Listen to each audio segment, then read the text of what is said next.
Contextual Teaching and Learning.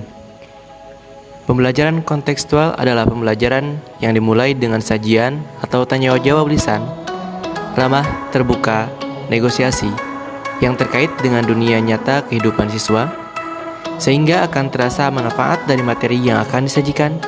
Motivasi belajar muncul, dunia pikiran siswa menjadi konkret, dan suasana menjadi kondusif, nyaman, dan menyenangkan.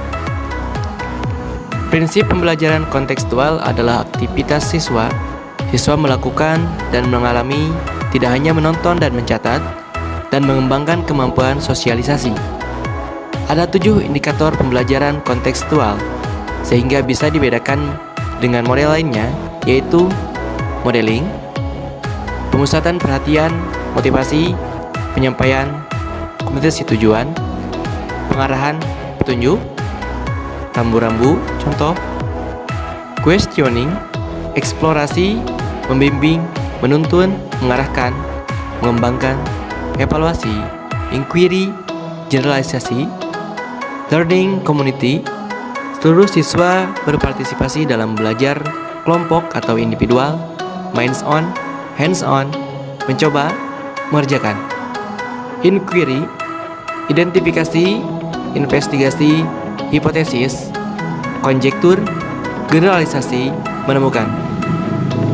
Konstruktivis, membangun pemahaman sendiri, mengkonstruksi konsep aturan, analisis sintesis, reflection, review, rangkuman, tindak lanjut, authentic assessment, penilaian selama proses dan sesudah pembelajaran, penilaian terhadap setiap aktivitas usaha siswa, penilaian portofolio, penilaian seobjektif-objektifnya dari berbagai aspek dengan berbagai cara.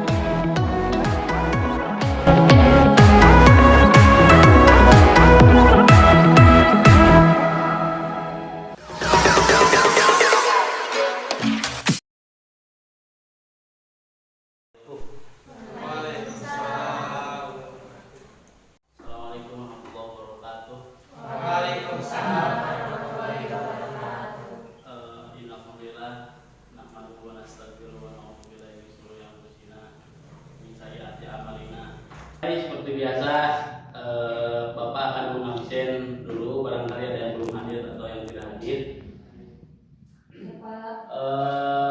Heri, hadir. Sania, hadir. Sada, hadir. Ais, hadir. Imron, hadir. Sebelumnya mungkin saya akan nanya kepada kalian materi yang kemarin karena masih tentang jenazah. Bagaimana pengetahuan kalian tentang kewajiban menyikapi jenazah? Mungkin ada yang masih ingat materi yang kemarin? Silakan. Memandikan. Yang lain? Menyalatkan, mengkafani. Yang lain mengkafani. Terus yang lain? Kewajiban umat muslim. Oh, mengumpulkan. Kewajiban umat muslim kepada muslim lainnya dalam hal ini untuk menyikapi pada orang yang meninggal. Silakan buka bukunya semuanya supaya lebih dipahami materinya. Materi sekarang kita akan masuk pada mengulas yang kemarin dulu sebelumnya. Nanti kita akan melanjutkan materinya. Secara ringkas, yang pertama, kewajiban seorang muslim kepada muslim lainnya. Maka yang pertama, memejamkan matanya dan memohonlah ampunan kepada Allah Subhanahu wa taala atas dosanya. Yang kedua, yaitu tutuplah seluruh badannya dengan kain penghormatan dan agar tidak kelihatan auratnya. Yang selanjutnya, ditempatkan di tempat yang aman dari jangkauan binatang. Yang keempat, bagi keluarga dan sahabat-sahabatnya, sahabat dekatnya, tidak dilarang mencium si mayat. Jadi kalau sudah ada pada posisi menjadi mayat, jadi dilarang untuk menciumnya.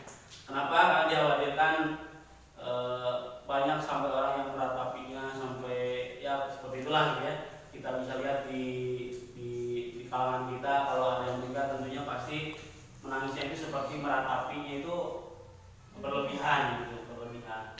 Seperti itu. Bisa dipahami semua? Alhamdulillah. Kalau sudah, mungkin kita akan lanjutkan pada materi yang selanjutnya, yaitu merawat jenazah. Jadi dari mulai pertama sampai yang terakhir, apa saja yang harus kita ketahui bagaimana merawat jenazah itu sendiri. Maka yang pertama adalah memandikan jenazah. Tadi memandikan, maka yang selanjutnya adalah mengkafani jenazah.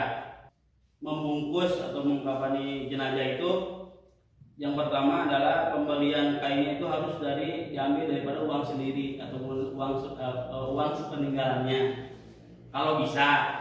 Nah, kalau tidak ada, berarti orang yang selama ini menghidupinya gitu. Jadi kalau tidak ada, berarti orang yang selama ini bersama ataupun keluarganya bisa kalau seorang anak mungkin yang masih punya keluarga dari keluarganya, kalau keluarganya masih punya keluarganya dari keluarganya, mungkin gitu ya. Paham ya? Ya, paham. Ya. Tadi mengkafani, maka selanjutnya adalah menyolatkan.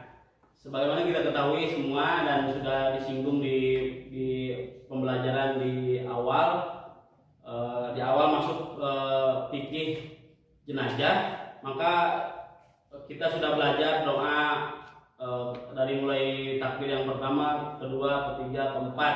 Takbir pertama Baca Al-Fatihah, Pak. baca Al-Fatihah, ya betul. Yang kedua, coba yang lain. Ada enggak yang bisa? Dua. Baca salawat Nabi, Pak. Ya, baca salawat betul. Yang ketiga, Doa. doa. Doanya seperti apa? Bisa dilantunkan, yang lain juga bisa, boleh. Allahumma firlahu warhamhu wa'afihi wa'afu anhu. Betul nggak, Pak? Ya, betul. Yang selanjutnya, yang terakhir. Masih doa. Apa doanya? Ini, Pak. Ya. Allahumma tarimna ajraha, Allahumma tarimna ajraha, wa taqina padahal untuk perempuan, dan untuk laki-laki Allahumma tarimna ajrahu wa taqina badahu. Ya, boleh. Mungkin barangkali ada yang belum paham ya, jadi kita harus praktekkan supaya lebih paham. Mungkin dari kalian ada yang mau mencoba ke depan untuk prakteknya, silakan. Kalau untuk mayitnya tidak ada ya, kita anggap saja dari depan ada mayit ya. Silakan ke depan, yang siap. 3 orang. Kamu ayo maju. Ayo. Ayo maju. Nah, ini ya supaya yang lain lebih paham. Prakteknya itu seperti ini. Silakan dipandu saja sama Erik. Silakan dipandu. Bagaimana ya? Allah hadal mayyiti arba'at takbirati fadu bikayam lillahi ta'ala. Allahu akbar. Bismillahirrahmanirrahim. Alhamdulillahirabbil alamin. Allahu akbar. Allahumma la turimna ajra. Ini ya kurang itu nomor keempat. Jadi nomor ketiga tadi kan sudah coba itu bacakan yang ketiga apa? Doa yang ketiga. Allah. Coba yang lain kasih tahu apa yang ketiga. Allahumma firlahu. Oh ya tuh. So lanjutkan. Gimana yang ketiga? Allahu akbar. Allahumma ighfir lahu warhamhu wa'afihi wa'fu anhu. Ya betul. Selanjutnya. Allahu akbar. Allahumma la turimna ajrahu wa la taftina badahu faghfir lana wa lahu wa li ikhwanina allazina sabaquna bil iman. Assalamualaikum warahmatullahi wabarakatuh. Assalamualaikum warahmatullahi wabarakatuh. Alhamdulillah ya, kita sudah memahami semua dari mulai tadi bagaimana kewajiban orang muslim terhadap muslim lainnya dalam menyikapi jenazah. Terus juga dalam merawat jenazah dari mulai memandikan, mengkafani dan juga menyolatkan, kita sudah paham semua.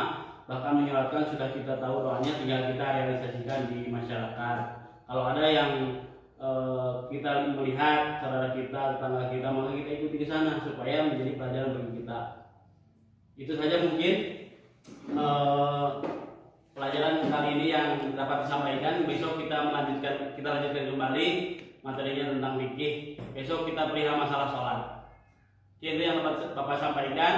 Kurang lebihnya mohon maaf. Assalamualaikum warahmatullahi wabarakatuh. Waalaikumsalam warahmatullahi wabarakatuh.